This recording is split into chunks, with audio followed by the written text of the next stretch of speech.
Bom, primeiramente, boa tarde a todos.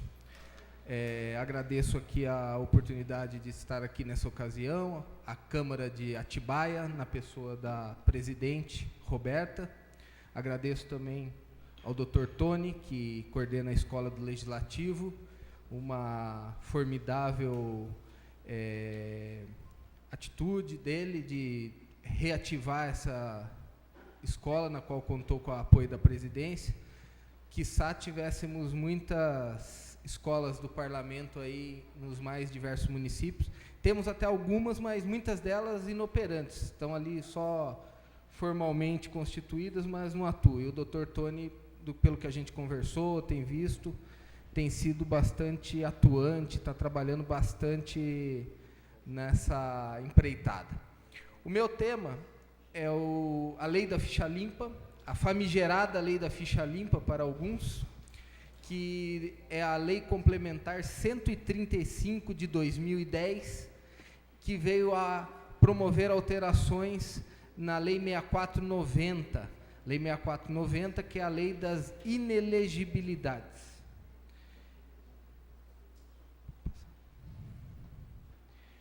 Como disse, ela altera a Lei Complementar 6490, que, de acordo com o artigo 14, parágrafo 9º da Constituição, estabelece casos de inelegibilidade, hipóteses essas infraconstitucionais. A Constituição tem lá no seu artigo 14 também, no parágrafo 3º, se eu não me engano, algumas hipóteses constitucionais de inelegibilidade. E o objetivo dessa lei é incluir hipóteses de inelegibilidade que visam proteger a probidade administrativa e também a moralidade no exercício do mandato. Ela surgiu em decorrência de uma ação por descumprimento de preceito fundamental, a DPF 144, que tramitou perante o Supremo Tribunal Federal. Nessa ADPF, o que aconteceu? A Associação dos Magistrados do Brasil, a AMB, ela solicitava que os juízes eleitorais de todo o país, quando do registro das candidaturas, que eles verificassem a vida pregressa desses candidatos para efeito de deferimento do registro da candidatura. Então, o que acontecia? Quem respondia processo na justiça deveria ser impedido de ter o seu registro deferido, o que era um verdadeiro absurdo, porque ia até contra a presunção de inocência, que é um dispositivo contemplado na Constituição. Então, a gente tem que sempre tomar cuidado para não confundir a moralidade com a legalidade. A legalidade está posta, é aquela. A moralidade, salvo algumas aberrações, mas ela pode até ser muito subjetiva. Quando a gente começa a querer ser, às vezes, muito moralista, muitas vezes a gente vira as costas para o texto da lei. Essa ação, por óbvio, foi julgada improcedente. Nela, até eu tirei aqui algumas considerações.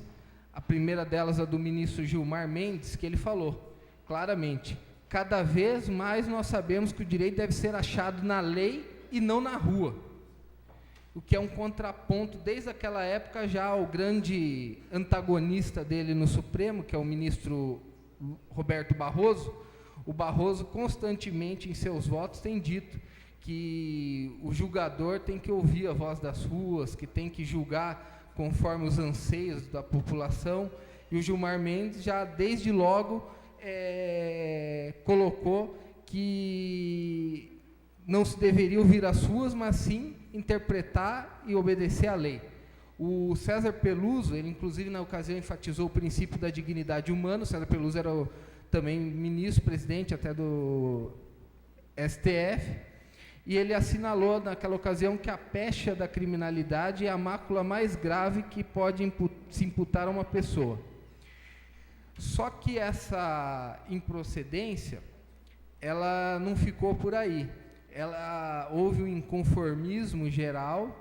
O movimento de combate à corrupção eleitoral fomentou aí discussões em todo o país, e houve uma campanha que foi capitaneada pela CNBB, Confederação Nacional dos Bispos do Brasil, e essa campanha também participaram diversas outras entidades, mas a que ficou mais destacada foi a CNBB, inclusive alguns chamam de a Lei dos Bispos. E nessa ocasião, o que aconteceu? Eles começaram a regimentar, a colher assinaturas. Houve, acho que em torno de 1.600.000 assinaturas físicas, sendo que virtuais chegaram a 4 milhões de assinaturas. E criou-se aí um movimento para redigir um texto legal e apresentar junto ao Congresso Nacional, e dessa lei, desse projeto de lei de iniciativa popular, surgiu a Lei Complementar 135/2010, que foi apelidada e é conhecida como a Lei da Ficha Limpa. Desde logo essa lei já gerou controvérsias. Por quê? Ela foi editada, melhor dizendo, no ano eleitoral, o ano de 2010. Nós sabemos que nos anos pares sempre acontecem eleições. Às vezes as eleições gerais para presidente da República, governadores, deputados federais, deputados estaduais e senadores, acho que eu não tinha falado. E no ano par seguinte, a eleição municipal para os cargos de prefeito e vereadores. Então, desde logo surgiu a controvérsia quanto àquela aplicação, e existe o artigo 16 que diz: a lei que alterar o processo eleitoral entrará em vigor na data de sua publicação, não se aplicando à eleição que ocorra até 1 ano da data da vigência. Isso está na Constituição. Certo? Daí, criou-se um intenso debate. O TSE entendeu na época que era aplicável, porque não estava se tratando de processo eleitoral e a lei tinha conteúdo eminentemente material, ao que o Supremo se contrapôs e entendeu que a lei não seria aplicável naquele ano de 2010 para as eleições que aconteceriam em outubro daquele ano.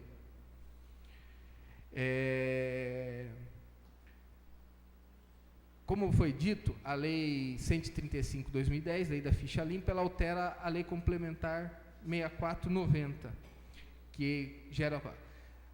A gente tem que saber, nessa situação aí, distinguir as condições de inelegibilidade e as causas de as condições de elegibilidade e as causas de inelegibilidade.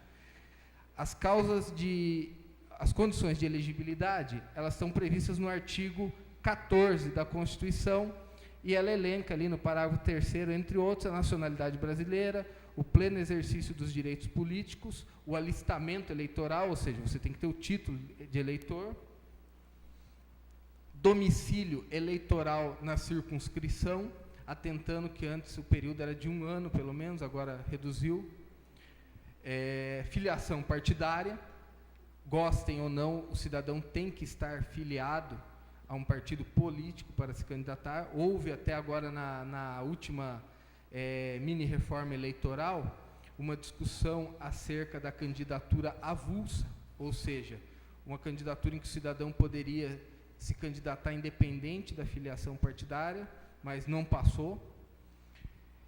A idade mínima, que no caso para presidente da República e senador é de 35 anos, que é quando a sua cidadania se torna plena, aos 35 anos. Por quê?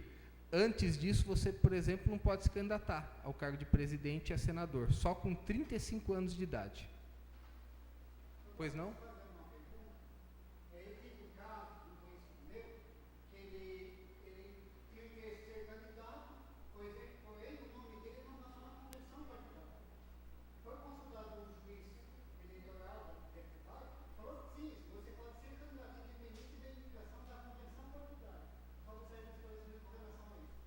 com o devido respeito, eu discordo, porque uma das condições de você se candidatar é que seu nome tenha sido aprovado em convenção partidária.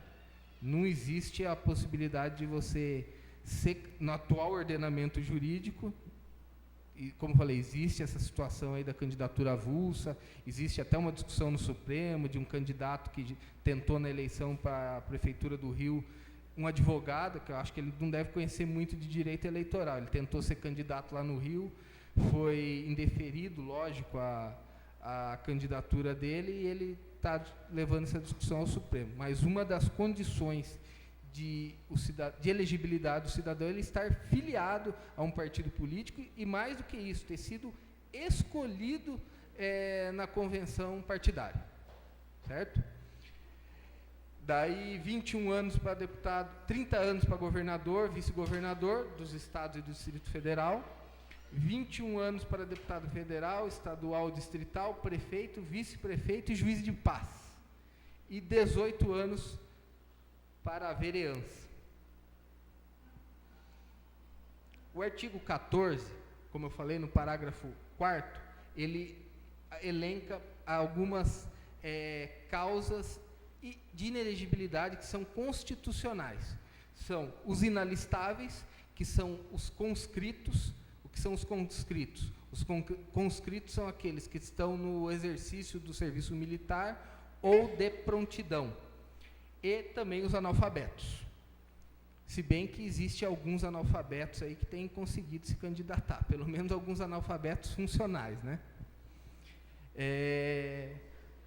Daí, nesse sentido, é importante a gente fazer a distinção entre as condições de elegibilidade e as causas de inelegibilidade. As condições de elegibilidade, para tornar talvez a coisa mais fácil de se entender, e aqui a gente tem consciência que está falando para um público multifacetado, com diversas origens, tem tanto profissionais do direito como políticos e outros profissionais, então aqui eu vou tentar usar uma linguagem a mais simplificada para que todos entendam. O que às vezes o não operador do direito entender, com certeza o operador do direito entenderá. As condições de elegibilidade, como eu coloquei aqui, são requisitos de acesso, que devem ser preenchidos por aquele que deseja ser candidato, para que ele possa efetivamente participar do processo eleitoral. Já as causas de inelegibilidade são obstáculos à capacidade passiva do cidadão. Capacidade ativa, a capacidade de votar. Capacidade passiva, do ponto de vista eleitoral, a capacidade de ser votado. Certo? Direito, isso envolve até o ius honorum, que é o direito de ser votado. Sobre essas cláusulas de inegibilidade, incide a Lei Complementar 135/2010, que, inclusive, o artigo 14, parágrafo 9º do texto constitucional, ele é claro, quando diz que Lei Complementar estabelecerá outros casos de inelegibilidade e os prazos de cessação, a fim de proteger a probidade administrativa, a moralidade para o exercício do mandato, considerada a vida pregressa do candidato e a normalidade e legitimidade das eleições contra a influência do poder econômico ou o abuso do exercício da função, cargo ou emprego na administração, direta ou indireta. Quando ele fala que lei complementar estabelecerá outros casos de inelegibilidade, por que ele está falando? A gente acabou de ver aqui que no 14, parágrafo 4º, são colocadas hipóteses constitucionais de inelegibilidade, os conscritos e os analfabetos.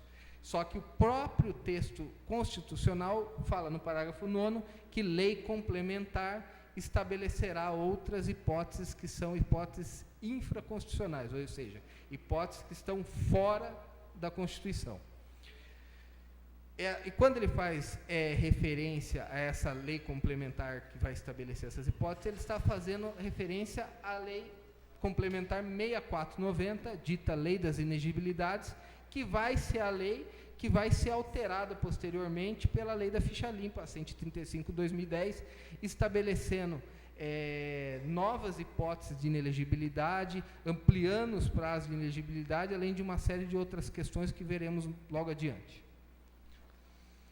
Ou seja, as causas de inelegibilidade, ela impedem o acesso dos pretendentes a cargos eletivos que não tenham uma vida proba, ou seja, que cometeram algumas condutas que são colocadas no texto legal como, se praticadas, impedirão o acesso dele à capacidade eleitoral de ser votado.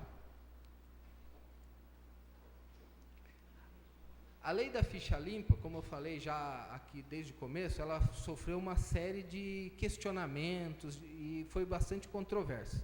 O STF entendeu, numa dessas decisões, que a lei da ficha limpa estava em conformidade com a Constituição americana, com a Constituição brasileira, perdão.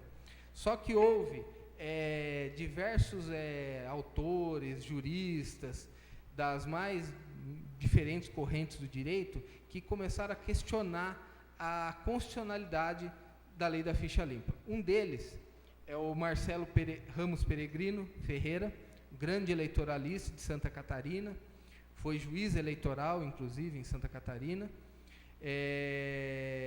Ele tem, inclusive, um livro que fala sobre a convencionalidade da lei da ficha limpa. E ele, nessa obra, ele questiona a constitucionalidade, pois ele entende que a Constituição, apesar da Constituição, no entendimento do STF, não ter sido desrespeitada, ele entende que ela fere a Convenção Americana dos Direitos Humanos e desrespeita a interpretação que a Corte Americana dá ao devido processo legal e aos direitos políticos, à medida que ela promove violações, tais como o excesso de prazo de inelegibilidade e a retroatividade de normas sancionatórias. Daí, essa questão da retroatividade, ela foi discutida logo lá de cara, numa situação em que surgiram dois políticos que foram enquadrados na lei da ficha limpa. Um era o senador, o Jader Barbalho, do PMDB do Pará, e o outro era o Joaquim Roriz, então governador do PMDB do Distrito Federal. O que aconteceu? Jader Barbalho, um caso clássico lá, ele teve um enfrentamento com o Antônio Carlos Magalhães, o ACM. Os dois eram senadores. Existia um pacto em que no Senado era a maior bancada quem indicava o presidente, e naquele ano eles fizeram uma inversão lá, o PMDB estava na presidência da Câmara e o PFL, do Antônio Carlos Magalhães, estava na presidência do Senado. Só que o PMDB decidiu lançar um candidato que era a maior bancada no próximo biênio. E esse candidato, a princípio, seria o presidente nacional do partido, que era o senador Jader Barbalho, do PMDB do Pará. Só que o Antônio Carlos Magalhães não concordava com o Jader Barbalho, apesar dele nem ser do PMDB, ele era do PFL. Mas ele quis intervir numa questão interna corporis do PMDB e queria que o candidato fosse o ex-presidente José Sarney, era do PMDB, mas tinha uma ligação muito próxima ao ACM, tanto que o ACM havia sido ministro das telecomunicações no governo do Sarney. O Jader Barbalho se revoltou, não aceitou essa ingerência, vamos assim dizer, do ACM dentro do PMDB, e combinou com o PSDB, e naquela época quebrou-se aquele pacto que era o PSDB na presidência da República, com o Fernando Henrique, o Jader seria do PMDB o presidente do Senado, e o Inocêncio Oliveira seria o presidente da Câmara. Daí o PMDB se compôs com o PSDB e o Aécio Neves, na época, foi presidente da Câmara dos Deputados. Aí surgiu-se um intenso tiroteio, questões de violação no painel e tudo, e isso acabou gerando a renúncia de ambos, do ACM e do Jader Barbalho. E naquela época, a renúncia não tinha nenhuma implicação. Só que com a lei da ficha limpa, nós vamos também ver isso mais à frente, a renúncia, quando já iniciado o processo, quando já apresentado uma petição que pode gerar um processo administrativo, era uma das causas de inelegibilidade. Então o Jader Barbalho não conseguiu sair candidato lá em 2010, porque ele havia renunciado. Só que ele havia renunciado antes da edição, antes da vigência da lei da ficha limpa. Porque o que aconteceu? A lei da ficha limpa, o Supremo decidiu que ela não teria eficácia na eleição de 2010. Houve aquela questão, vigência e eficácia. Ela estava vigente, mas ainda não tinha sua eficácia. E o Joaquim Roriz, a mesma situação. O Joaquim Roriz foi pego numa situação lá, fazendo uma contabilidade lá, filmado, dividindo R$2.200.000 com o presidente do Banco de Brasília. E esse dinheiro vinha de um cheque do Nenê Constantino, que é o dono da Gol. E ele renunciou ao Senado também para não ser processado. Ele tentou ser candidato. O Jader Barbalho levou o processo até o fim e a ação dele não obteve êxito. O Joaquim Roriz desistiu da ação. Ele apresentou a desistência e lançou a mulher dele, que chamava Wesleyan Roriz. Esse lançamento dessa candidatura da esposa dele entrou até para o anedotário político, porque ele colocou a esposa, coitada, e ela assim, tem mulheres que têm competência, que têm capacidade, que têm vivência na política, mas tem pessoas que vivem ali à margem da questão. Ela é a esposa do fulano, e era o caso, coitado. Ele pôs a tiazinha lá, ela passou uma vergonha, foi num debate, foi destruída. Se vocês jogarem no YouTube aí Wesleyan Roriz, vocês vão dar risada, porque ela foi massacrada no debate. Ela não sabia nada com nada. Ela estava a qualquer momento ali perguntando, acho que eu vi um gatinho.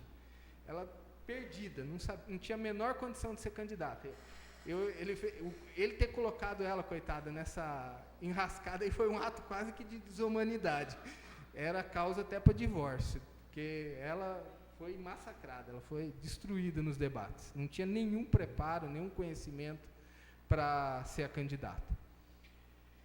Então, o Jader Barbalho, como eu falei, teve o recurso improvido, e nessa ocasião, quando se questionou, é aplicável, não é a lei da ficha limpa para casos de pessoas que renunciaram, que de alguma forma lá atrás já cumpriram com a pena, porque antes da lei da ficha limpa, ela também, a gente vai ver isso quando for discorrer sobre a lei da ficha limpa estabeleceu a inegibilidade por 8 anos. Antes era de 3 anos, em alguns casos 5, como por exemplo rejeição de contas.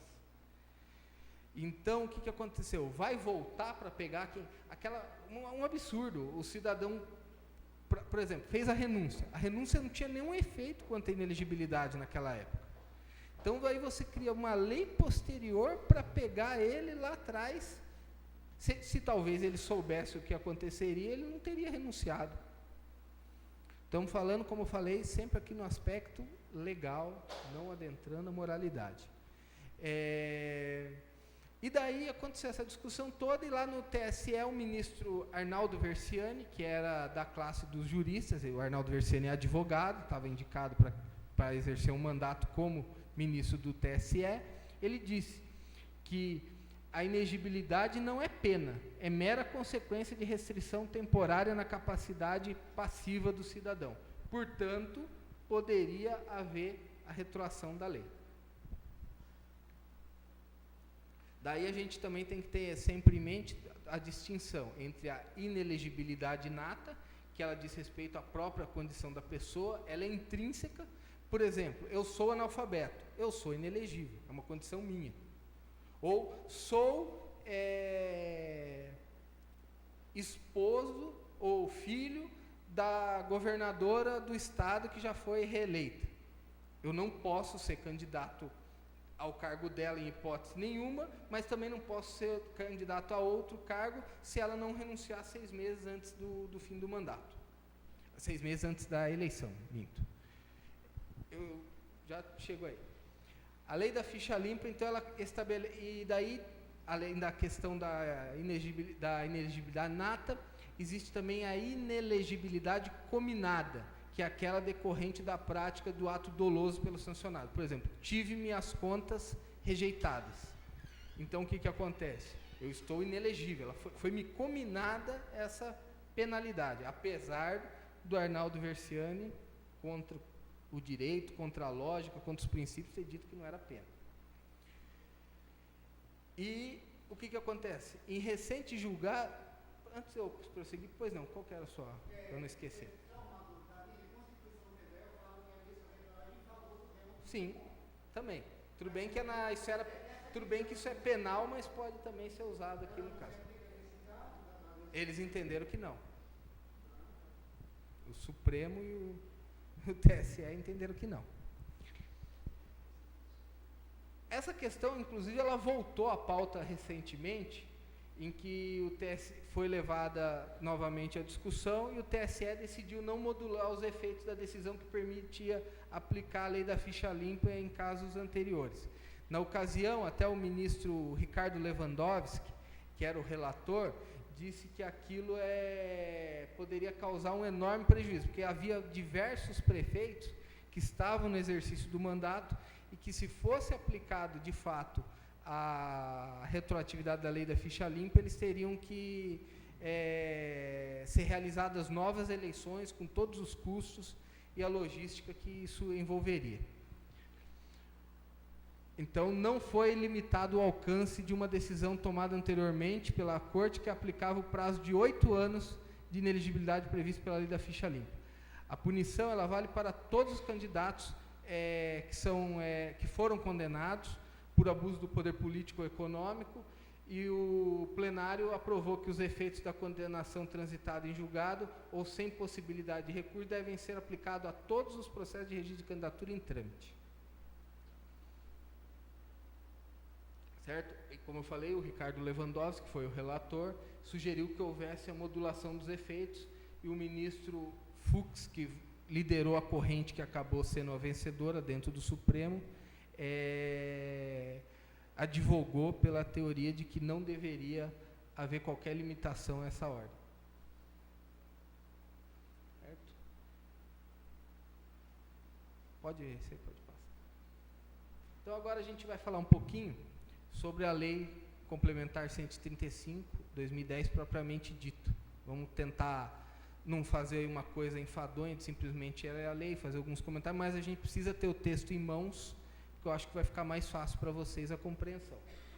Ali no preâmbulo, ela já diz claramente que altera a Lei Complementar 64, estabelece casos de inelegibilidade, prazo de cessação e determina outras providências e inclui outras hipóteses de inelegibilidade, como já dito, também visando proteger a moralidade administrativa e também a moralidade do exercício do mandato. Alterou lá o artigo, a lei, no seu artigo 1º, ela altera a Lei Complementar 64, estabelece, de acordo com o parágrafo 9º, que a gente já viu do artigo 14, novos casos de inelegibilidade essas ressaltando sempre infraconstitucionais. Daí vamos lá na linha C, que fala: o governador e o vice-governador do Estado, do Distrito Federal e o prefeito e vice-prefeito perderem seus cargos eletivos por infringência a dispositivo da Constituição Estadual, da lei orgânica, ou seja do município ou do Distrito Federal, para as eleições que se realizem durante o período remanescente e nos 8 anos subsequentes ao término do mandato para o qual tenham sido eleitos. Esse caso aqui, já aumentando a pena, que anteriormente era de 3 anos e passou a ser 8. O absurdo é tanto que o que aconteceu? Pessoas que às vezes já tinham cumprido os 3 anos de inelegibilidade, que era da legislação anterior, passaram a ser abarcados pela lei da ficha limpa. É a mesma coisa, você cometeu um crime, cumpriu a sua pena, daí fala, surgiu uma lei, você tem que voltar para a cadeia para você cumprir o resto. Era mais ou menos Esse absurdo que aconteceu. O cidadão já tinha cumprido o período de inelegibilidade, mas voltou a cumprir a pena porque foi abarcado pela ampliação do prazo da inelegibilidade. A letra D ali, os que tenham contra a sua pessoa representação julgada procedente pela Justiça Eleitoral em decisão transitada em julgado e proferido por órgão colegiado em processo de apuração do abuso do poder econômico ou político para a eleição na qual concorrem ou tenham sido diplomados, bem para que se realizem nos 8 anos seguintes. Aquela situação.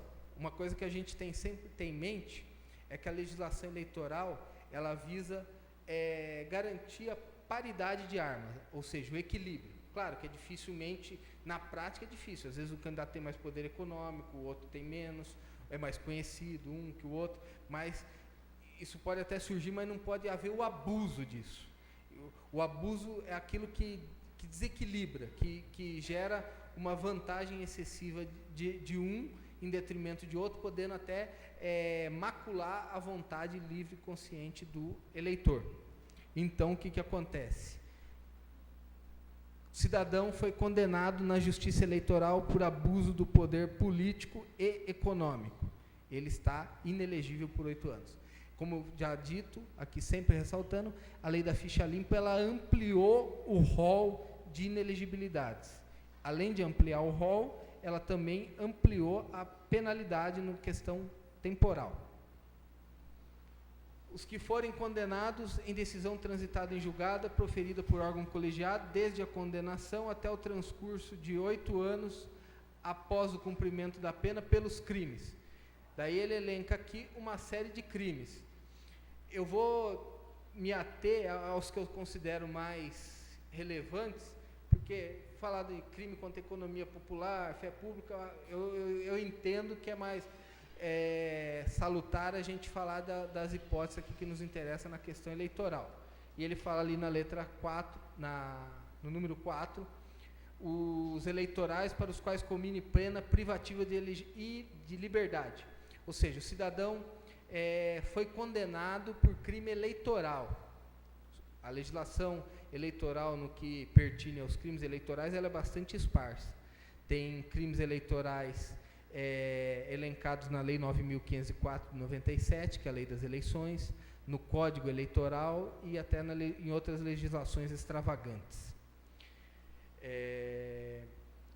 5. De abuso de autoridade nos casos em que houver condenação à perda do cargo ou à inabilitação para o exercício de função pública. Acho que está bem tranquilo aqui, dispensa maiores digressões.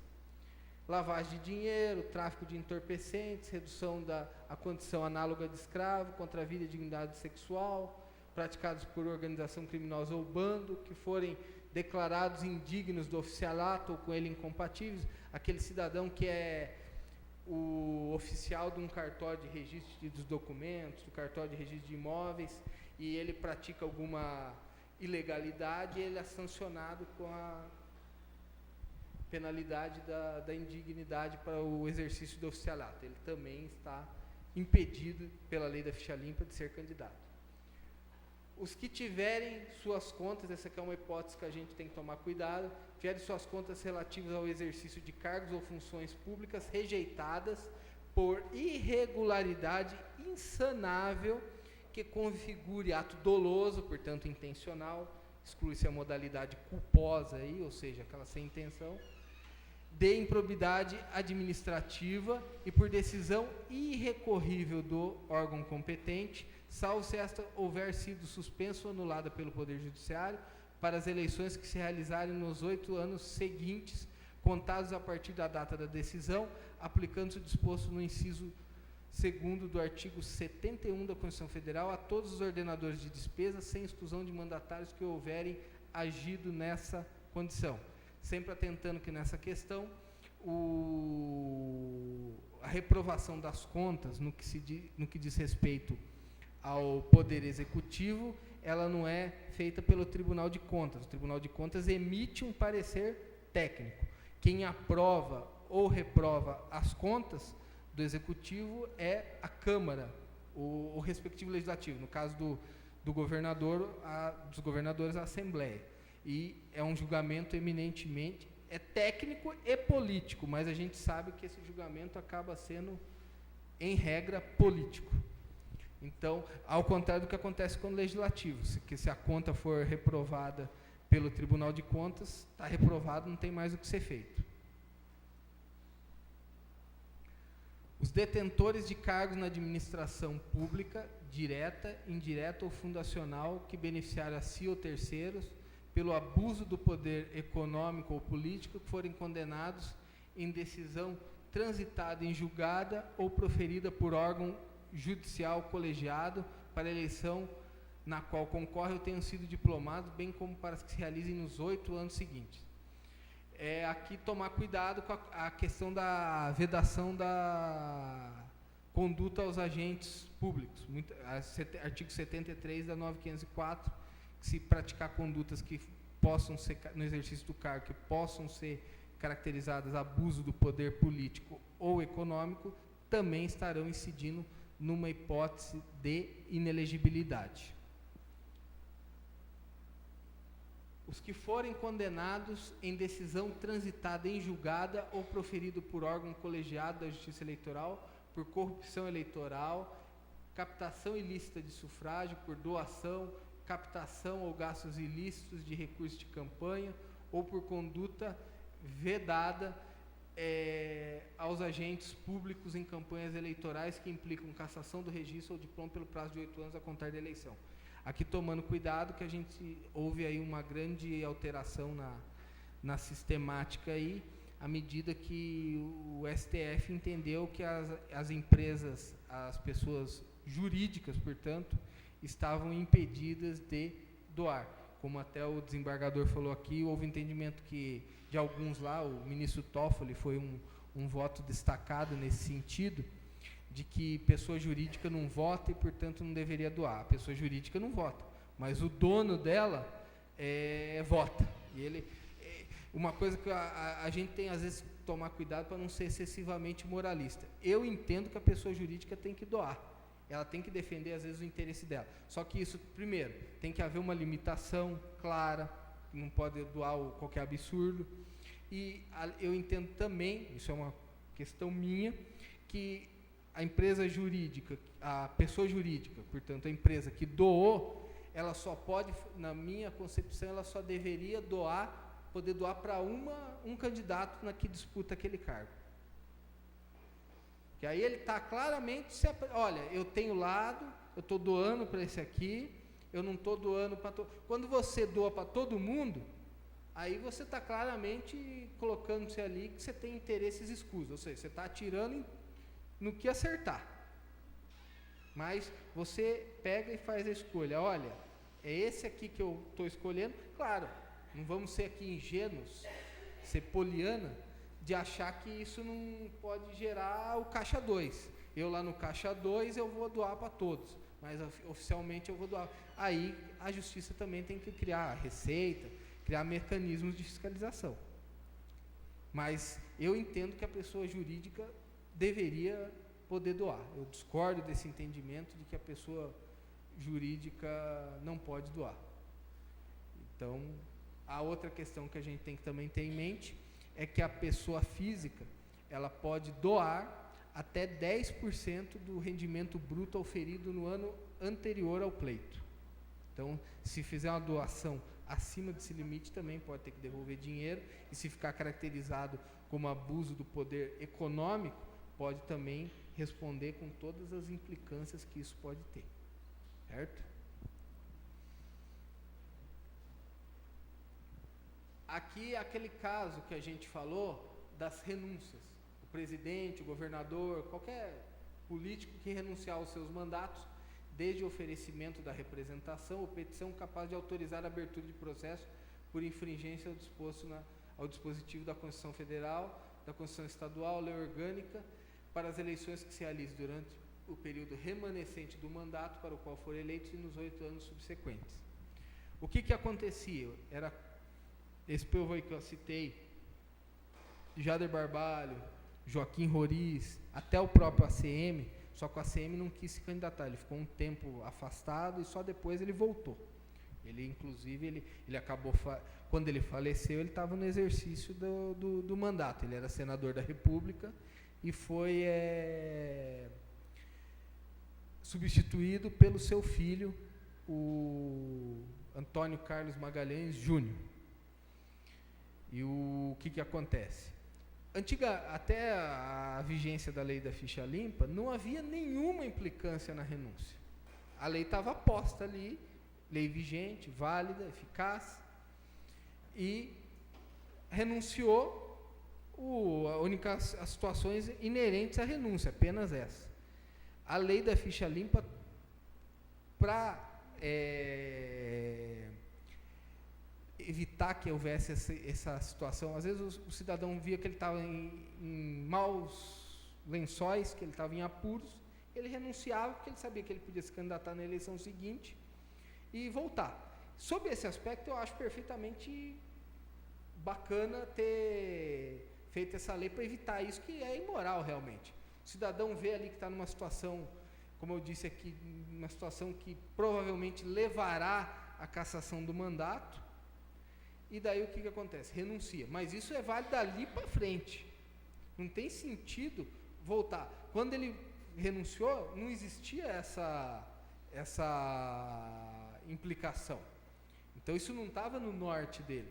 Daí você pega e volta, e isso gera uma tremenda de uma insegurança jurídica.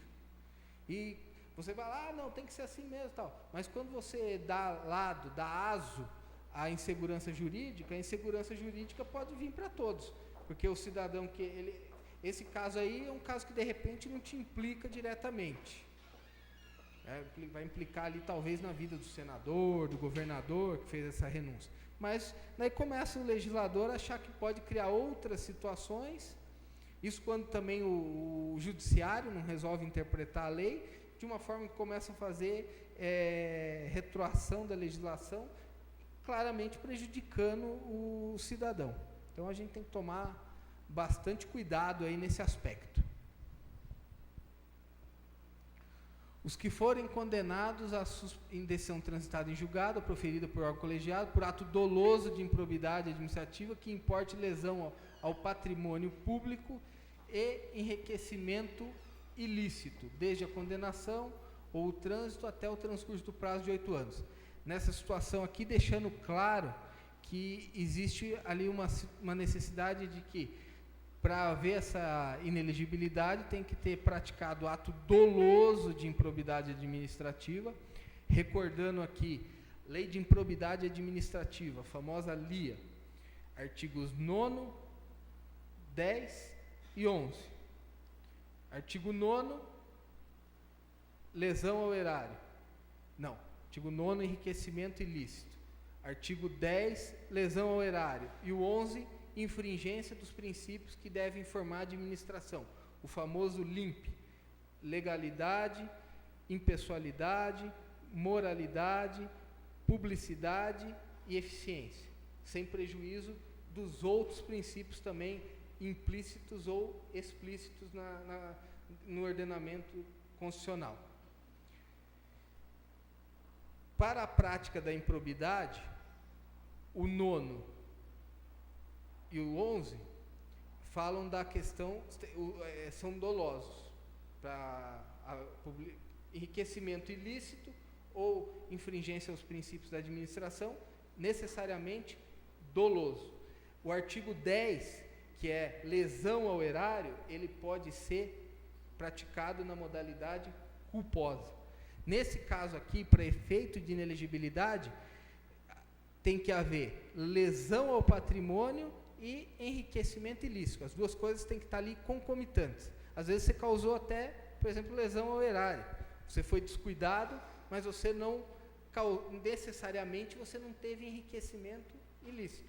Caso aí prático que a gente pode falar aí, que não sei se vocês acompanharam, o Ministério Público denunciou aí uma turma do metrô, que foi presidente do metrô, secretário de transportes, porque eles teriam comprado os trens por uma fortuna, mas a questão não é essa. é que a linha estava atrasado, as obras, então os trens ficaram parados no pátio, ficaram parados nas empresas. Ele tem a discussão lá se a empresa estendeu ou não a garantia, que houve depredação. Então o Ministério Público entende que houve lesão ao erário, mas não se falou, pelo menos até o que eu tenho conhecimento, de enriquecimento ilícito dessas pessoas, desses agentes que estão envolvidos. Daí vai até surgir outra discussão, que é uma coisa que a gente tem que sempre ter em mente, que a lei de improbidade, ela pune o agente desonesto, ela não pune o agente incompetente, desidioso. Improbidade não é desídia, não é descuido, não é negligência.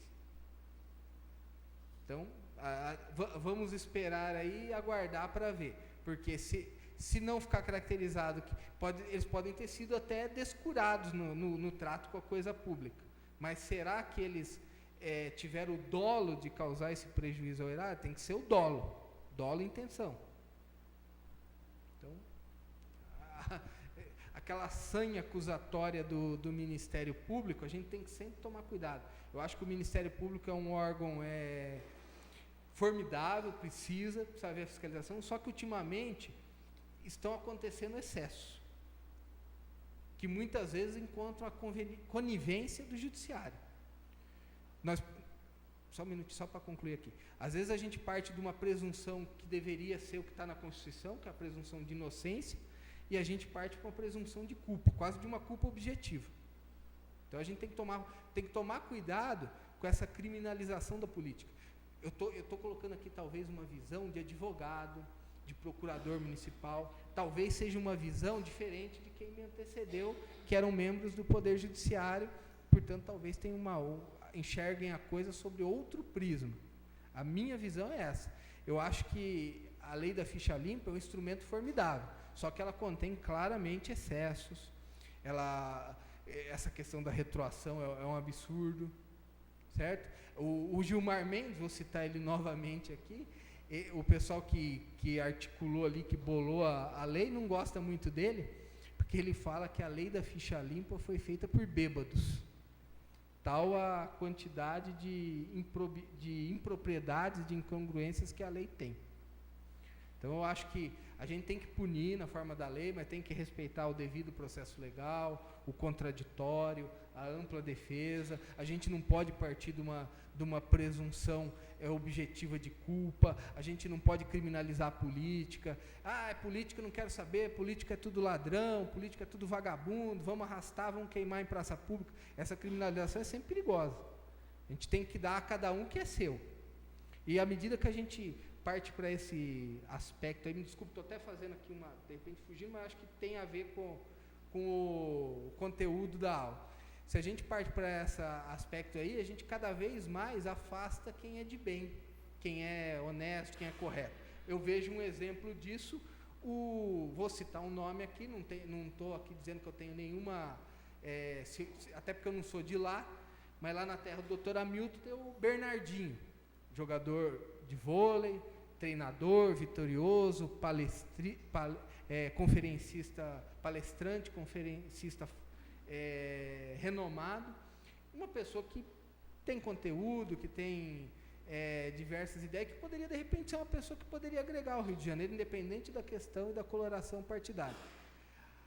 A situação lá do Rio já não é fácil, mas criou-se tal uma criminalização que ele não se sente à vontade, ele não se sente seguro, até a própria família dele não quer que ele seja candidato. Então o que acontece? A gente começa a afastar pessoas de bem, que poderiam se interessar pela coisa pública, começa todo mundo, eu não quero, a política não é coisa para gente honesta, já escutei isso. Aí o honesto não se apresenta, e o desonesto surge e fala, opa, como diz aí a hashtag é nós, né? Aí aquela situação, você não gosta de política, você vai estar condenado a ser governado por quem gosta. Você não, muitas vezes você deixa de se apresentar por causa dessa situação. Ah, não, se eu for candidato eu vou ter que me render ao sistema, ao establishment. E todo mundo que é de bem vai ficando à margem do processo eleitoral. E a bandidagem, a gente não pode fechar os olhos aí, que há diversas organizações criminais aí, criminosas, que estão aí investindo, que estão fomentando a participação de membros ou de pessoas atreladas a ele, que têm interesse na política. Então a gente tem que tomar cuidado com o excesso. Aquele negócio de saiu na rua, vamos tacar fogo, arrebentar, fazer acontecer, é sempre perigoso. Nós que estamos aqui hoje, vamos nos colocar como pessoas diferenciadas, como formadores de opinião. Estamos aqui num dia de semana, no horário do expediente, no horário comercial, tratando de política. Então a gente também tem a nossa responsabilidade, a gente tem que trabalhar isso.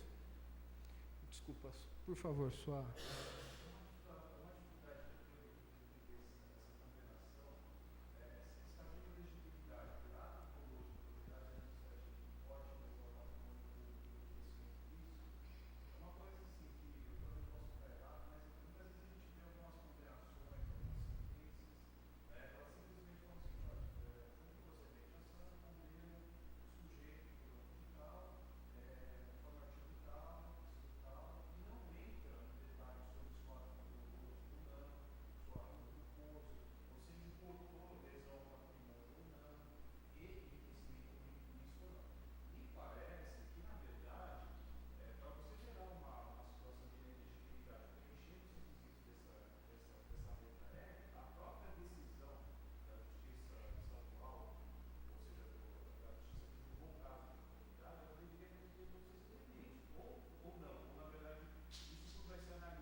Não deveria, porque a Justiça Eleitoral, ela, apenas quando apurar, quando for fazer análise do pedido de registro de candidatura, ela deveria averiguar, ele incidiu nessa cláusula aqui, nessa causa de inexigibilidade, ele foi condenado por improbidade administrativa em razão da prática de ato foi lesivo ao erário e gerou para ele enriquecimento ilícito. Essa questão, primeiramente, tem que ser, se houve na sentença essa situação, ela deveria ser enfrentada via embargo de declaração.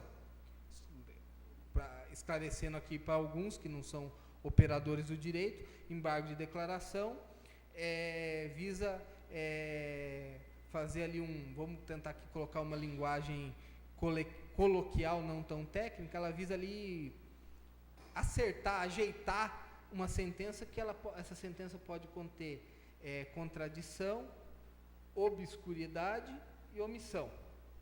Então você enfrenta essa questão, olha, o senhor aqui foi contraditório, o senhor aqui foi omisso, aqui está obscuro esse ponto da sentença, primeiramente teria que ser enfrentado, entendo eu, via embargo de declaração. E essa questão aí, se vai ser condenado por essa improbidade aí, deveria ser aí na esfera civil, não na eleitoral. A eleitoral vai apenas aplicar a lei no sentido de, olha, ele está condenado por ato ímprobo em razão de alegado, suposto ato lesivo que causou a ele também enriquecimento ilícito, salvo melhor juízo. Entendo que é dessa forma. Então, volta mais um, por favor. Também, além dessa situação, ela também incluiu aí os que forem excluídos do exercício da profissão, por decisão sancionatória do órgão profissional competente em decorrência da infração ético-profissional pelo prazo de 8 anos, salvo se houver sido anulado ou suspenso pelo Poder Judiciário. Aquela situação, eu advogado, leso de repente o meu cliente. Ou eu sou aquele médico, teve um caso aí, não sei se vocês acompanharam, que o cara era cirurgião plástico, o cara, ele implantava cimento na pessoa lá, que causou necrose, que causou uma série... Ele foi excluído do exercício da profissão por infração ético-profissional. Como é que eu sou um cara que eu não... De repente eu não tive condição de ser advogado. Sou um cara que eu provei que eu não sou probo para ser advogado. Eu vou me candidatar a um cargo político, eu vou ser remunerado pelo contribuinte, eu vou representar o povo, um cidadão que eu não tive condição na minha profissão, me manter nela. Fui aqui ressaltado também que essa é uma penalidade de cunho administrativo. Por exemplo, o Conselho Regional de Medicina excluiu um profissional dos seus quadros por infração ético-profissional. Essa decisão vale, salvo ela houver sido anulada ou suspensa pelo Poder Judiciário. Nada impede de levar isso à apreciação ao crivo do Poder Judiciário. Mas essa decisão tem natureza administrativa. Os que forem condenados em decisão transitada em julgado ou proferido por órgão judicial colegiado em razão de terem desfeito ou simulado desfazer vínculo conjugal ou de união estável para evitar caracterização de inelegibilidade pelo prazo de 8 anos após a decisão que reconhecer a fraude. Aquela situação, sou casado, hoje isso não acontece mais, por óbvio, mas antigamente era muito comum. Nossa, antigamente é boa, né? Não tão antigamente, era muito comum. Candidato pegava, estava no pleno exercício do mandato, vamos supor, numa situação agora, ele já foi reeleito, ele não pode mais ser candidato ao mesmo cargo, a mulher se divorcia dele para dizer, olha, eu não tenho vínculo nenhum com ele, viu? Tinha uns que até diziam assim, ó, brigamos, tocamos tapas, estamos de mal. E saía candidata. E o que era uma evidente fraude. Vou contar até um caso, não vou falar os nomes aqui.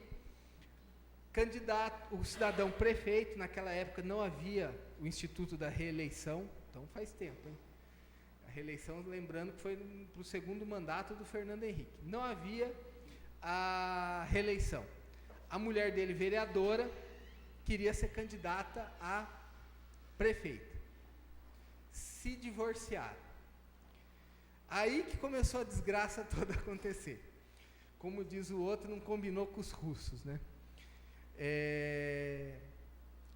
Se divorciou, o nome dela vai para a convenção partidária e chega lá, o que acontece? Perdeu a convenção. Não foi aprovada para ser a candidata do partido. Um outro vereador foi aprovado lá. Daí, como prêmio de consolação, ela ficou como vice. Aí vão para a eleição, a chapa vai para a eleição, ele e ela como vice, chega na eleição, terceiro lugar, perdeu a eleição. E depois ele volta, depois de 4 anos, se torna prefeito, ela indica uma secretária para ser a secretária de gabinete do prefeito, o prefeito larga dela, fica com a secretária e não precisa nem se divorciar dela, porque já tinha se divorciado lá atrás. Então deu tudo errado para essa mulher, não deu certo. Já não foi indicada candidata, ficou de vice, perdeu a eleição e mais à frente perdeu o marido também, que nem precisou ter o trabalho de se divorciar dela, partilhar bens, nada, já estava livre, leve e solto. Então, aconteceu isso. Os que forem demitidos do serviço público em decorrência de processo administrativo ou judicial pelo prazo de 8 anos contada a decisão, salvo se o ato houver sido suspenso ou anulado. É a mesma situação lá do profissional liberal, que está o advogado, o médico, Ele aqui também foi demitido do serviço público em um processo administrativo ou até judicial, e ele está inelegível pelo prazo de 8 anos, salvo se essa decisão houver sido suspensa ou anulada pelo Poder Judiciário. Sempre aqui esclarecendo que antes da lei da ficha limpa, existia uma situação, o cidadão estava inelegível. Ele pegava e muitas vezes entrava com uma ação sem pé nem cabeça, só para tornar a coisa subjúdice. Essa ação totalmente fadada ao insucesso, ao fracasso. Mas ele tornava a coisa subjúdice. Daí ele dizia, olha, estou questionando judicialmente essa situação, eu posso então ser candidato. Com o advento da lei da ficha limpa, ele não pode mais ser candidato, ele pode até propor a demanda, questionar eventual decisão que o está tornando inelegível. Mas ele precisa de uma liminar que permita a ele ser candidato. Acabou aquela farra de, olha, eu entro com uma inicial lá, junto uma receita de bolo, uma fotografia, faço um poema lá. Estou dando aqui um exemplo bem ridículo para mostrar que existiam decisões, processo assim, totalmente sem fundamento, descabido. O cidadão entrava com o processo, tornava a coisa subjúdice, recorria com todos os recursos aí cabíveis segundo o nosso ordenamento jurídico, levava isso por 4, 5, 6, às vezes 10 anos, cumpriu o mandato, às vezes cumpriu o segundo mandato e o processo dele ainda estava subjúdice. Então era quase que inócuo. Com o surgimento da lei do ficha limpa, essa hipótese foi afastada, descartada. Hoje ele precisa ter uma decisão favorável, mesmo que seja em caráter liminar, que permita a ele se apresentar como candidato. A pessoa física e os dirigentes de pessoas jurídicas responsáveis por doações eleitorais tidas como ilegais por decisão transitada em julgado proferida por órgão colegiado pelo prazo de 8 anos. Aqui aquela pessoa jurídica hoje está proibida de doar, mas a pessoa física tem que tomar cuidado, pois existe aquela situação de que ela não pode doar, entre outras situações, por exemplo, não pode doar nada além de 10% do rendimento bruto anual dela no ano calendário anterior. Os magistrados e membros do Ministério Público que forem aposentados compulsoriamente por decisão sancionatória, que tenham perdido o cargo por sentença ou que tenham pedido exoneração ou aposentadoria voluntária na pendência de processo administrativo disciplinar. A lei é clara, né? Aqui está uma das hipóteses, caiu um lencinho. Aqui está colocada uma das coisas que eu acho que uma das maiores aberrações da nossa legislação, que é essa questão. Vou aproveitar que eu acho que eles já foram embora, não estão mais aqui, eu não poderia falar isso aqui de manhã, que seria a questão da aposentadoria compulsória de membros do Ministério Público e da magistratura. O cidadão pratica toda sorte de crimes, é corrupto no exercício do mandato e, como prêmio, ele leva uma aposentadoria compulsória integral. Isso é uma aberração. Não cabe uma figura dessa. Nós estamos querendo fazer a reforma da Previdência. Não estou aqui adentrando se está certo, se está errado. Tem coisas que eu concordo, outras não.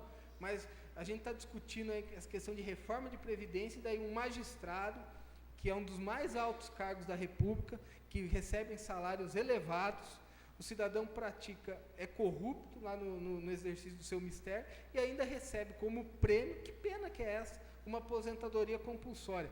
Vou ficar em casa recebendo rendimento integral. Nessa situação aqui, ele está inelegível também se ele tiver sido magistrado ou membro do MP, tiverem sido aposentados compulsoriamente por essa decisão sancionatória. Eu não sei qual a sanção nisso. Eu entendo que é quase um prêmio. E que tenham perdido o cargo por sentença ou que tenham pedido exoneração ou aposentadoria voluntária no pendência de processo administrativo. Instaurou-se um processo administrativo disciplinar. Ele sabe que a coisa vai ficar feia, que a coisa vai ficar pequena para ele. Ele vai lá, já tem o tempo de aposentadoria, ele vai lá e pede aposentadoria. Ele pode até fazer essa gambiarra, mas ele, de qualquer forma, estará inelegível. Fica caracterizado que ele pediu a aposentadoria, porque no curso aquele processo poderia, de repente, lhe ser desfavorável. Ele, para evitar essa situação, foi lá, pediu, garantir minha aposentadoria. Vai lá, ainda pode ser candidato um cara desse? Não pode. Então, acho uma medida bastante louvável. A inelegibilidade prevista na linha E do inciso 1º não se aplica aos crimes culposos. Tem como voltar lá na E? Só para a gente... Ixi, tem que voltar bastante.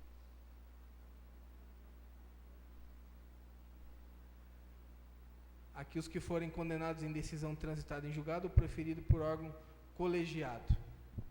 Pode voltar lá.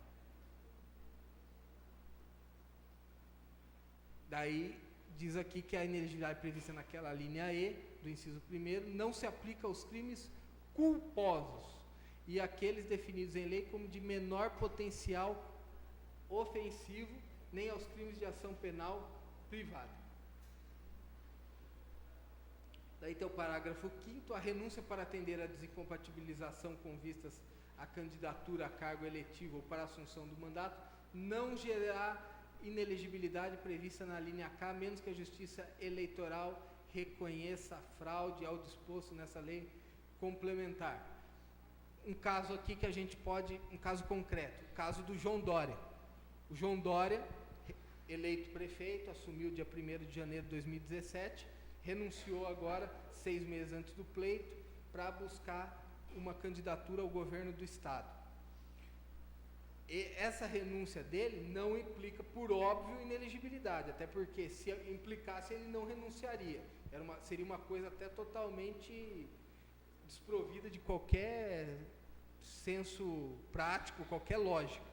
Ou seja, ele não se filiou, ele não renunciou para evitar qualquer sanção, ele renunciou para que ele possa ter ele não poderia, 6 meses antes do pleito, estar exercendo um cargo executivo. Se ele fosse, por exemplo, aqui é importante fazer essa distinção, o cargo do legislativo e do executivo. O legislativo, ele poderia ser, qualquer deputado, senador, pode ser candidato a governador, presidente, ou até a prefeito, no exercício do mandato ele não precisa se afastar. Mas se ele está no exercício... Oi? Vereador também. Mas se ele está no exercício de um cargo executivo e ele pretende se candidatar a cargo diverso, ele tem que renunciar até 6 meses antes do pleito no qual ele pretende se candidatar a esse outro cargo. Aqui seria um caso do João Dória, renúncia para atender a desincompatibilização com vistas à candidatura a cargo eletivo. Então, é uma hipótese até bastante óbvia. O artigo 15, transitado em julgado ou publicada a decisão proferida por órgão colegiado que declara a inelegibilidade do candidato, ser-lhe-á negado o registro ou cancelado se já tiver sido feito ou declarado nulo o diploma se já expedido. Aqui não é o tema da aula, a questão do registro de candidatura, mas como mencionou aí, vamos fazer um rápido parêntese aqui para tratar dessa questão. Por exemplo, o Lula. O Lula, em tese, ele está inelegível, porque ele foi condenado numa dessas causas de inelegibilidade previstas na lei da ficha limpa. Mas isso ainda não é formal. Isso aí só vai ser formalizado, ele tem o direito de apresentar o pedido de registro de candidatura, provavelmente, seja o MP ou algum partido adversário, vai apresentar uma ação de impugnação de registro de candidatura. Aí, o judiciário vai aferir se ele preenche os requisitos, se ele está em curso numa das hipóteses da lei da ficha limpa, para daí dizer que ele está inelegível. Então, ele pode... Não existe aquela figura que ele depois disse que foi mal interpretado, mas que o ministro Fux, que está na presidência do TSE, disse da irregistrabilidade. Ninguém é irregistrável. Qualquer um pode apresentar o registro da candidatura. Se ele vai ser deferido ou não é outra história. Isso quem vai apreciar é a justiça eleitoral. Não é a justiça criminal, não é a justiça civil. É a justiça criminal. Eleitoral, perdão.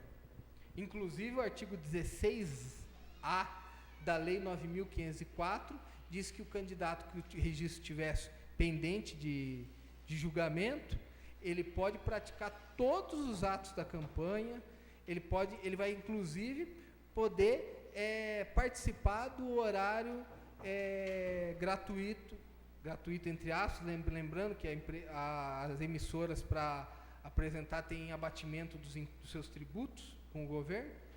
Ela vai poder, inclusive, participar do horário da propaganda político-partidária. Sim.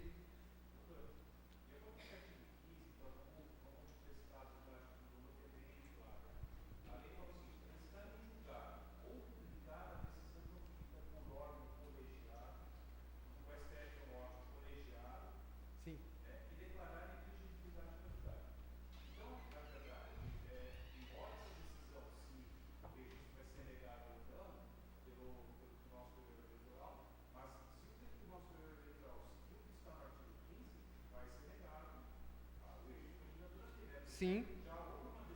Sim, colegiado. Sim.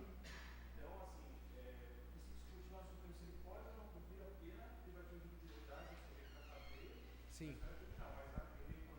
Exatamente.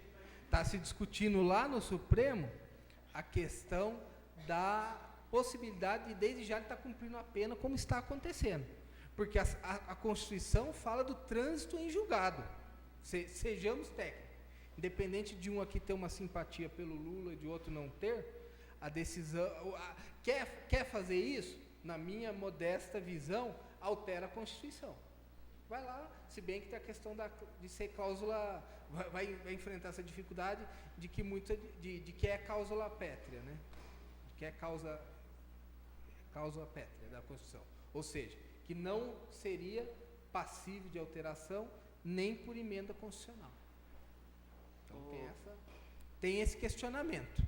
Doutor, e aí a gente já começa a fazer uma viagem, o doutor Hugo suscitou, o senhor falou no início da palestra no que tange a quantidade de abusos e excessos da lei complementar, que alterou a 64 de 90. Partindo desse pressuposto, a gente poderia utilizar agora como plano de fundo de discussão o trânsito julgado em relação ao, por exemplo, no caso mais notório que é do Lula, ele está ou não inelegível, sem necessariamente tocar no cumprimento ou não da pena. Então, sim, isso ainda também pode ir para sim os tribunais e gerar uma grande discussão. Sim. Aqui no Supremo hoje, e no TRF4, na 13ª Vara Federal em Curitiba, se discute a questão da ação penal, que é 470, se eu não me engano, né? O número da ação lá. Então, o que acontece? Vai se discutir se ele cumpre a pena ou não, em razão dessa decisão também que o STF tomou, de entender que é possível a aplicação da penalidade, aplicação do cumprimento, do início do cumprimento da pena, já com a decisão de órgão colegiado, sem esperar o trânsito em julgado, que é o que está expressamente, de uma claridade solar previsto na Constituição Federal. A outra questão será aquela relativa à inelegibilidade dele, que ele vai poder apresentar o registro de candidatura, será provavelmente passível de impugnação, via a famosa ARC, Ação de Impugnação de Registro de Candidatura, que pode ser pelo MP ou por algum partido. E daí o que vai acontecer?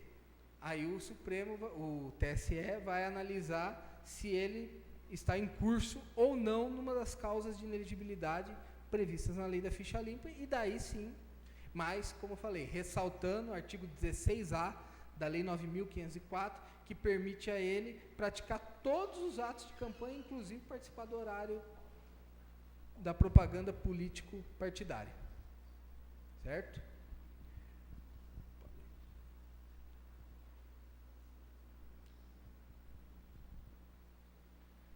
Aí tem o inciso aqui, o 14, que fala: julgada procedente a representação, ainda que após a proclamação dos eleitos, o tribunal declarará a inelegibilidade do representado de quantos hajam contribuído para a prática do ato, combinando-lhes a sanção de inelegibilidade para as eleições a se realizarem nos 8 anos subsequentes à eleição, em que se verificou, além da cassação do registro ou diploma do candidato diretamente beneficiado pela interferência do poder econômico, ou pelo desvio ou abuso de poder de autoridade ou meios de comunicação, determinando a remessa dos autos ao Ministério Público Eleitoral para instauração de processo disciplinar, se for o caso, e da ação penal, ordenando quaisquer providências que a espécie comportar.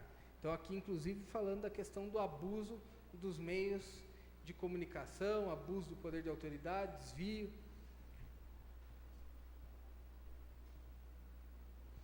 Uma coisa que é importante a gente também ter em mente, que, dentre outras coisas, a lei da ficha limpa mudou um paradigma que era bastante forte na justiça eleitoral, que foi o seguinte, esse do artigo 16 aqui: para a configuração do ato abusivo, não será considerada a potencialidade de o fato alterar o resultado das eleições, mas apenas a gravidade das circunstâncias que o caracterizam.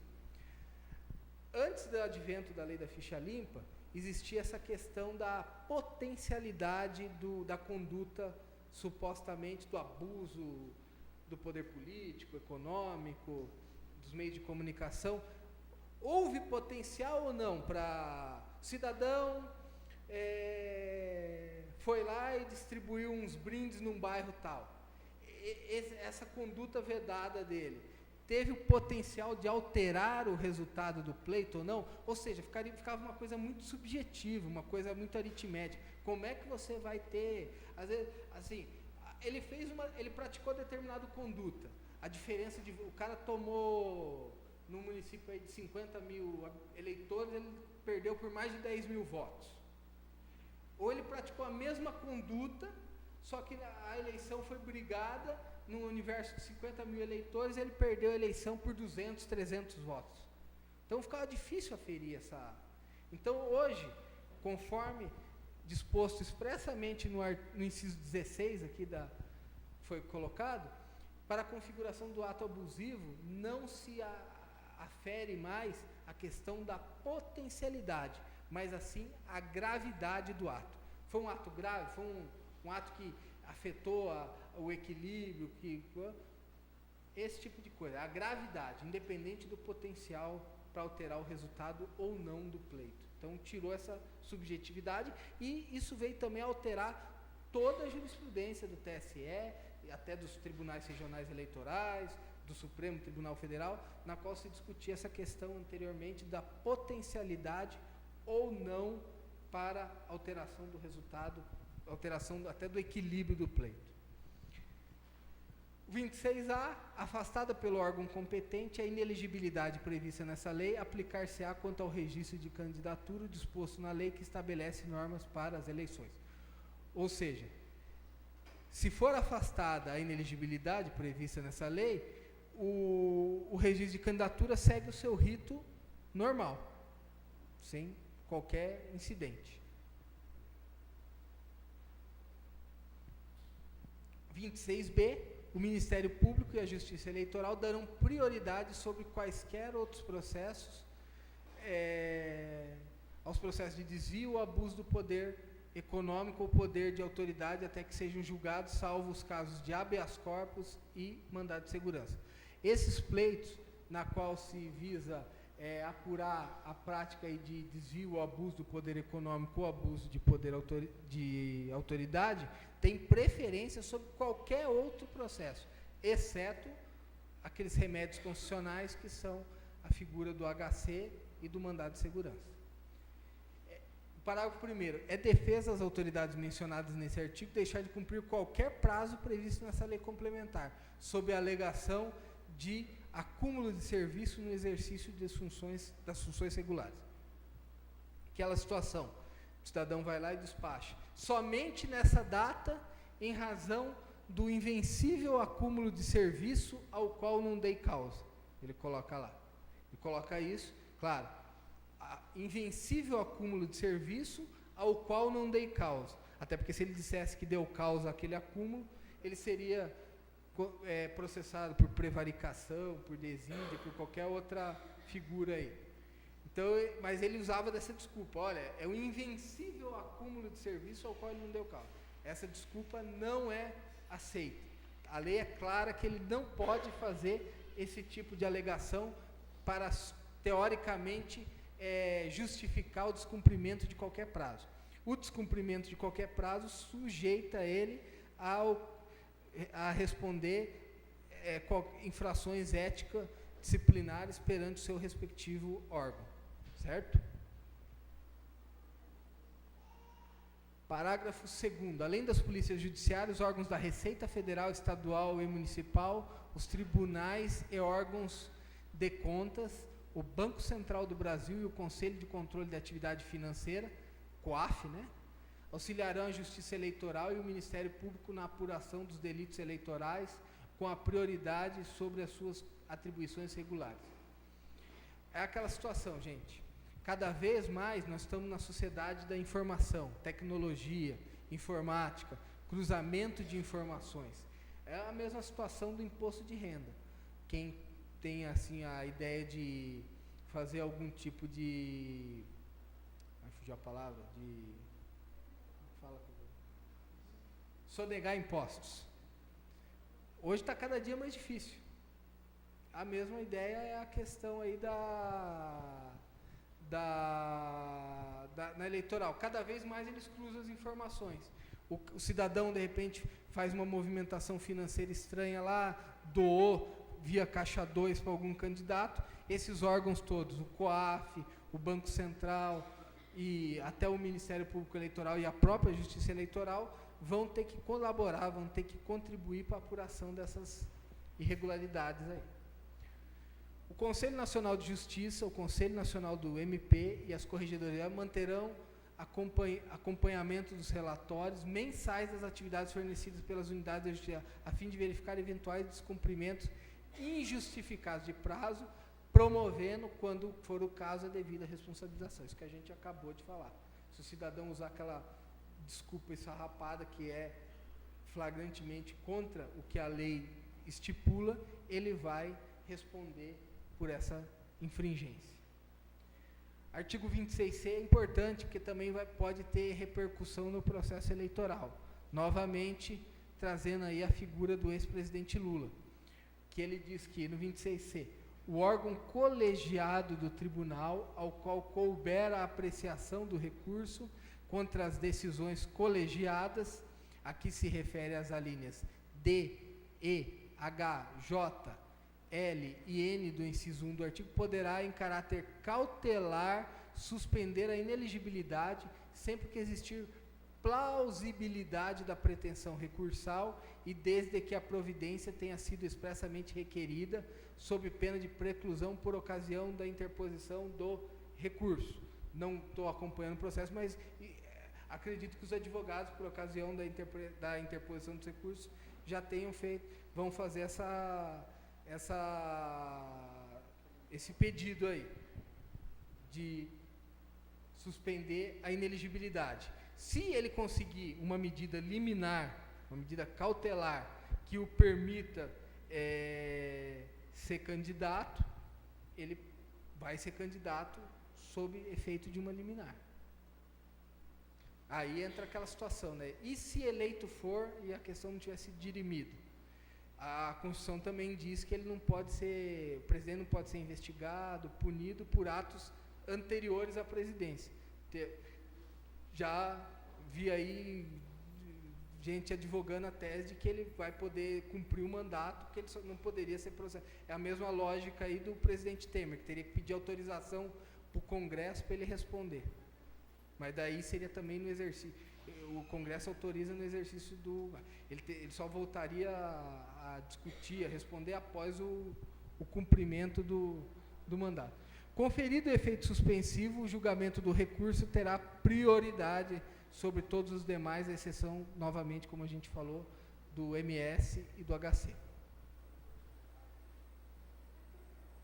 Mantida a condenação que derivou a inelegibilidade ou revogada a suspensão, serão desconstituídos o registro ou o diploma eventualmente concedidos ao recorrente. Ele estava sob candidato 26C, sob o manto de uma liminar. Nesse intervalo de tempo foi julgado o pedido e vai ser desconstituído o registro ou o diploma, porque a liminar foi revogada ou suspensa.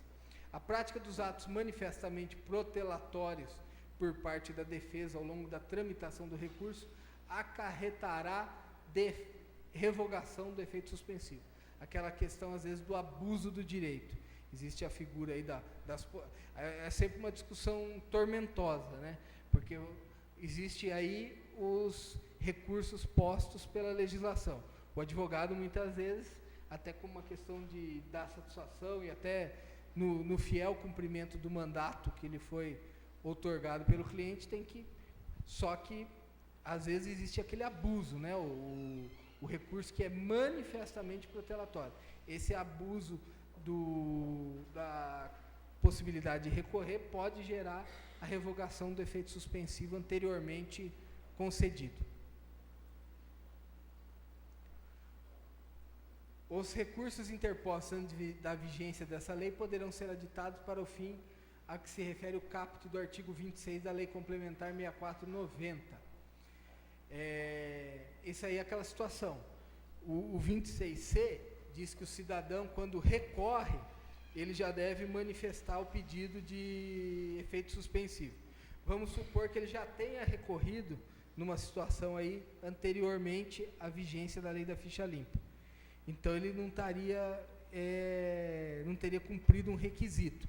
Só que a própria lei da ficha limpa, ela concede, isso hoje não tem mais efeito prático nenhum, mas na época tinha esse efeito prático de poder aditar o recurso para incluir nesse recurso interposto a possibilidade de manifestar o pedido de suspensão liminar, conforme o 26C da lei da ficha limpa. O artigo 4º, revoga-se o inciso 15 do artigo 22 da Lei Complementar 64 de 90. Essa lei entra em vigor na data de sua publicação. Aí surge aquela questão de que da vigência, da validade e eficácia, que a lei foi considerada válida, mas não eficaz lá no exercício de 2010 e, portanto, não valeu para o pleito de 2010. Já aí, chegando aí nos finalmente, separei algumas situações aí que a lei da ficha limpa alterou no ordenamento jurídico, as principais implicações da lei da ficha limpa. O aumento do rol dos crimes elencados no artigo 1º, inciso 1, a linha E. Então, como a gente já falou, desde o começo ela aumentou a gama, o rol de crimes elencados. Situações que anteriormente não eram consideradas causas de inelegibilidade, passaram, com o advento da lei da ficha limpa, a serem consideradas como causas de inelegibilidade. Ela ampliou aquele rol então existente. Ela alterou o artigo 1º, inciso 1º, a linha E da lei 6490, que é a lei da inelegibilidade, para ampliar essas hipóteses aí. Ela também, no que se refere à rejeição de conta relativa ao exercício de cargo, a exigência de que a ação seja dolosa, bem como a necessidade de anulação ou suspensão da decisão pelo Poder Judiciário e não apenas o ajuizamento da ação judicial. Aquela situação que a gente conversou também, do cidadão pegar, tornar a coisa, digamos assim, subjúdice, simplesmente uma ação, às vezes, totalmente sem nenhuma possibilidade de êxito, mas ele mantinha ali, ia recorrendo, protelando, e com isso ele se candidatava, muitas vezes era eleito, cumpriu o mandato, Então, isso aqui também afasta essa possibilidade. Hoje ele precisa de uma decisão que anule ou suspenda a decisão pelo Poder Judiciário, no refere às questões das contas. Inclusão da imposição da inelegibilidade para os que foram condenados por captação ilícita de sufrágio. A captação ilícita de sufrágio, existia lá as penalidades dela, mas ela não gerava necessariamente a inelegibilidade. Então, isso foi incluso também pela lei da ficha limpa. 4. Previsão da inelegibilidade para os que forem excluídos do exercício da profissão por decisão sancionatória do órgão profissional competente em virtude de infração ética profissional, ou os que forem demitidos do serviço público em decorrência de processo administrativo ou judicial, e para os magistrados e membros do Ministério Público, que forem aposentados compulsoriamente. Aí eu abarquei todas aquelas hipóteses. O cidadão que é afastado do órgão de classe por infração ético-profissional. O cidadão que é demitido do serviço público em razão de processo administrativo que opinou pela exoneração a bem do serviço público. A questão dos magistrados e membros do Ministério Público que eram aposentados compulsoriamente.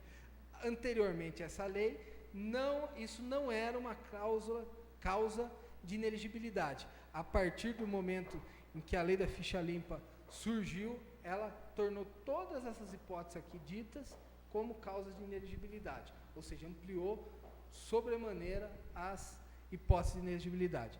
Aplicação da inelegibilidade aos condenados por terem simulado a cessão do vínculo conjugal ou união estável para evitar a inelegibilidade em razão de parentesco.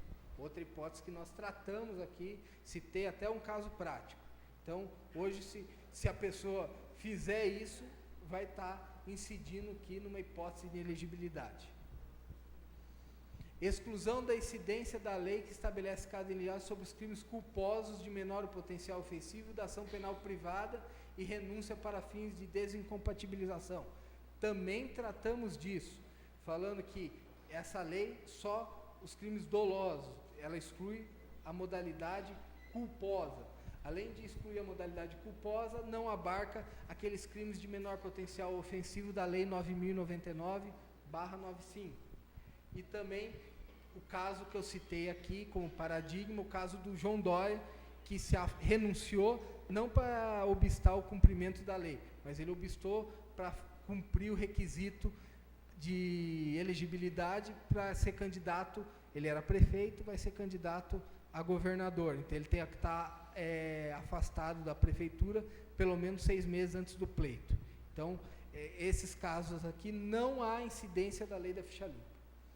Abolição de exigência do trânsito em julgado da decisão para os fins de inelegibilidade, bastando a existência de decisão proferida por órgão judicial colegiado.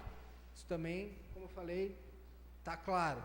Você não precisa hoje esperar o trânsito em julgado da decisão, basta que haja uma decisão já proferida por órgão colegiado. Estabelecimento da prioridade na tramitação dos processos que versarem sobre o desvio ou sobre o abuso de poder econômico ou do poder de autoridade, vedada a alegação de acúmulo de serviço. Aquela situação de que hoje esses processos aí têm trâmite prioritário e que não pode vir com aquela alegação. Não somente nessa data, em razão de invencível acúmulo de serviço ao qual não dei causa. Não, ele tem que se dar um jeito ali, se virar e tem que dar atendimento prioritário e cumprir os prazos que estão expressamente previstos na legislação, sob pena de responder por infração ético-administrativa dentro dos seus respectivos órgãos e até no Conselho Nacional de Justiça, nas corregedorias, certo? Possibilidade de suspensão cautelar da inelegibilidade por decisão emanada do órgão colegiado competente. É aquela situação que a gente falou do 26C, citamos o caso do ex-presidente Lula. E aumento dos prazos das inelegibilidades para 8 anos, quando anteriormente os prazos eram, em regra, 3 anos, sendo 5 para os casos de rejeição de contas. Então, a princípio era isso que eu tinha a falar. Como eu falei, entendo que a Lei da ficha limpa é um formidável instrumento para garantir a probidade, para garantir a moralidade no exercício das funções públicas, mas ela contém alguns excessos, contém algumas incongruências que a gente tem que ser bastante cauteloso no sopesamento dessas questões. A gente tem que também, como eu falei, brigar sempre contra a questão da criminalização da política, porque a gente acaba, às vezes, afastando dessa situação pessoas de bem, pessoas corretas, que têm uma contribuição da sociedade, e acaba abrindo aí todo o espaço para pessoas que, eventualmente, não são as melhores intencionadas, seja lá o que isso signifique. Então é isso. Espero não temos aqui uma situação aqui da gente de repente fazer uma análise mais aprofundada, discutir jurisprudência nessa uma hora e pouco aí, até pela situação aqui hoje já estamos aqui o dia inteiro, não dá para adentrar essas questões. Então eu procurei passar um diagnóstico geral, falar do histórico, do que veio antes da lei, das inovações, das principais controvérsias que essa lei da ficha limpa traz. E obrigado pela atenção de vocês, e estou aqui à disposição para, de repente, alguma observação ou alguma dúvida que, se eu tiver condição, possa esclarecer. Professor, antes da sua ida, eu acho que quando a gente fala de inelegibilidade, a gente não pode deixar de tratar do seguinte caso. E antes disso eu quero fazer uma crítica. O ordenamento jurídico brasileiro, eu entendo que ele tem a obrigação de massificar a atividade legiferante. E acontece o que a gente vê, não só na lei de inelegibilidade, como em tantas outras, essas incongruências. No que tange ao caso, em relação ao impeachment da presidente Dilma, eu sempre entendi, vários doutrinadores, que o impeachment necessariamente, acessoriamente, levaria à inelegibilidade. Porque, uma vez que havia uma perda da função pública. E o que aconteceu no caso do impeachment foi, na verdade, a meu ver, uma divisão, onde a inelegibilidade acabou sendo não uma consequência, mas também uma das punições, e ela hoje é uma das pré-candidatas ao Senado em Minas Gerais. Na verdade, eu queria saber, eu tenho o meu posicionamento, mas eu queria saber a visão do senhor enquanto causídico em relação à essa consequência do impeachment da ex-presidente Dilma Rousseff. Eu considero essa situação eu não vou entrar no mérito se ela praticou ou não o que lhe foi imputado, não vou entrar no mérito se foi golpe ou não foi, como dizia uma senadora lá do Rio Grande do Norte, mas é fato de que ela sofreu impeachment, que ela foi cassada. Eu entendo que a inelegibilidade era decorrência necessária, inclusive está na Constituição, da cassação dela. Não poderia ter havido. Isso foi uma figura esdrúxula. A gente ouve vários comentários dos bastidores. O ministro Ricardo Lewandowski, então presidente do Supremo, foi quem comandou a sessão, e ele, apesar de ser ministro, presidente de um órgão que deveria ser, pelo menos, o guardião da Constituição, ele rasgou a Constituição ali.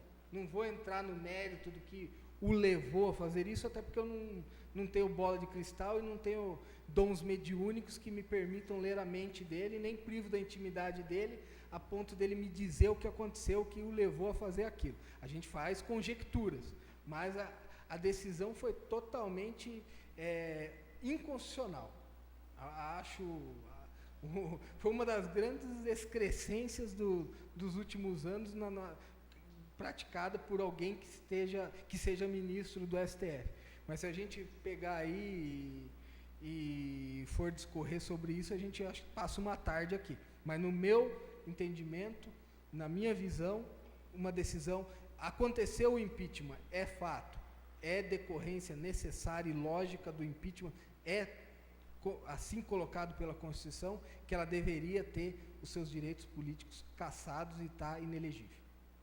Essa é a minha visão.